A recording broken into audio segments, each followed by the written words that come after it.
Ayol jamiyatning tayanchi, oilasining qalbi, uning baxti, xavfsizligi va qadri ta'minlangan yurtda taraqqiyot barqaror bo'ladi. Shu bois xotin-qizlarga har tomonlama e'tibor qaratish, ularni zo'ravonlik va huquqbuzarliklardan himoya qilish davlat siyosati darajasiga ko'tarilgan. Tabiatan ayollarimizga avlodlar tarbiyachisi degan maqom bejizga berilmagan. Shu boisdan mamlakatimizda xotin-qizlarni qo'llab-quvvatlashga alohida ahamiyat qaratiladi. Hattoki O'zbekiston 2030 strategiyasining asosiy maqsadlaridan biri ham xotin-qizlarni qo'llab-quvvatlashga qaratilgan.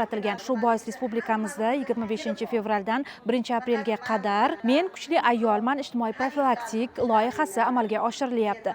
Bu loyiha Qashqadaryo viloyat ichki ishlar boshqarmasi tuman bo'limlari tomonidan ham qo'llab-quvvatlangan holda bir qator tadbirlar o'tkazildi. Shahrisabz shahrining Mevazor mahallasida o'tkazilayotgan yakuniy bosqich natijalar haqida hozir bilib olasiz.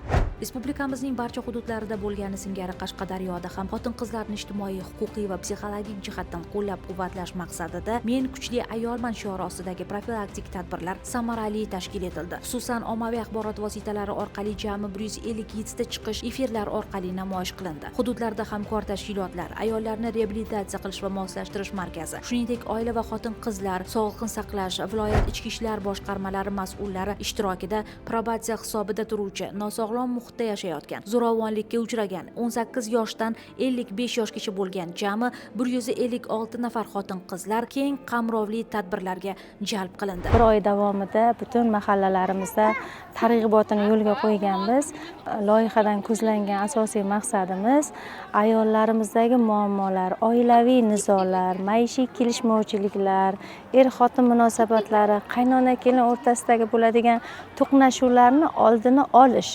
Ya'ni ayollarimizdagi qalbidagi zaif holatni jamiyatga moslashtirish. Qanday holat bo'lishidan qat'iy nazar biz o'zimizni sabrimiz, matonatimiz, tarbiyamiz, ibomiz, hayomiz bilan farqli shaxs hisoblanamiz.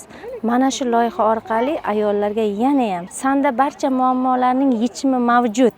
Sen buni uddalaysan, faol bo'lishing kerak. Sen faolsan degan g'oyalarni ilgari surish maqsadida juda chiroyli tashkil etyapmiz.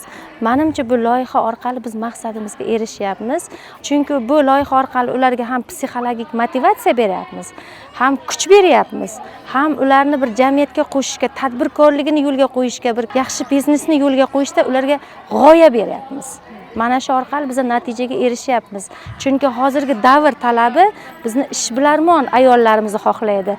Yangi g'oyalar bilan jamiyatga kirishni xohlaydi. Agar biz oilada bitta ma'naviyatli, farosatli ayolni yoki bitta tadbirkor ayolni yaratib bera olsak bir oilada, demak, u oilada hech qanday to'siqlar bo'lmaydi. Haqiqatan ham bir oy davomida o'tkazilgan Men kuchli ayolman aksiyasi o'zining mazmun mohiyati, qamrovi, ahamiyati bilan alohida e'tiborga sazovor. Birgina Mevazor mahallasida o'tkazilgan loyihaning yakuniy bosqichi profilaktik suhbatlar, psixologlar ishtirokidagi treninglarga boy bo'ldi. Har bir mashg'ulot xotin-qizlar kayfiyatini, hayotdan zavqlanib yashash hissini oshirdi. Loyiha davomida mahallalarda madaniy-ma'rifiy tadbirlar, ijodiy uchrashuvlar ham yuqori saviyada tashkil etildi. Madaniyat sohasining taniqli vakillari ishtirokida o'tkazilgan muloqotlar xotin-qizlarning ma'naviy dunyosini boyitishga, ularning ijtimoiy hayotdagi faolligini oshirishga xizmat qildi. Ayniqsa hunarmand ayollar bilan o'tkazilgan muloqotlar samarali kechdi. Xotin-qizlarning kasb-hunar sirlarini o'rganib, daromad manbasini topishlari uchun hunarmandlar bilan yaqin hamkorlik aloqalari ham o'rnatilgan. Chorshanba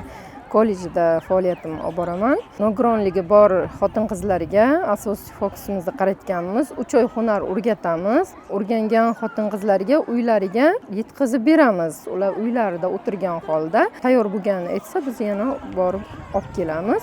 Shunaqa qilib ish bilan ta'minlab kelyapmiz. Ichki bozorimiz bor, tashqi bozorimiz bor. Olib kelgan narsasini biz tashqi bozorga chiqarib sotganimiz shu foyda. Onlayn yo'lga qo'yganmiz. Tojikistonga eksport qilyapmiz. Ham ular daromad ko'radi, ham biz daromad ko'ryapmiz. E'tirof etish lozim, shu kuni xalqaro toifadagi psixolog ishtirokida o'tkazilgan uchrashuvlar aksiyaga yanada mazmun bag'ishladi. Mutaxassis tomonidan berilgan amaliy maslahatlar, hayotiy misollar ishtirokchilarda mustahkam iroda, hayotga bo'lgan ijobiy qarashni shakllantirishga xizmat qildi. Viloyatimiz hududida xotin-qizlar o'rtasida huquqbuzarlik va jinoyatchilikning barvaqt oldini olish, oila turmush munosabatlari doirasidagi jinoyatlarga barham berish, maishiy zo'ravonliklarga qarshi kurashish maqsadida joriy yilning 26-fevral kunidan Men kuchli ayolman loyihasi asosida profilaktik tadbirga start berildi. Ushbu tadbirdan ko'zlangan maqsad ijtimoiy og'ir ahvolda bo'lgan xotin-qizlarni ahvolini yaxshilash, ularni bandligiga ko'maklashish, kasb-hunarga o'qitish, ularga psixologik huquqiy yordam berishdan iborat bo'ldi. Mazkur tadbirga asosan ichki ishlar organlarida profilaktik hisobda turgan, ijtimoiy og'ir ahvolga tushib qolgan, psixologik ko'makka muhtoj bo'lgan, bandligi ta'minlagan ayollarni qamrab olishga e'tibor qaratildi. Bu tadbir doirasida barcha hamkor tashkilotlar jipslik bilan tadbirni o'tkazishda faol ishtirok etishdi.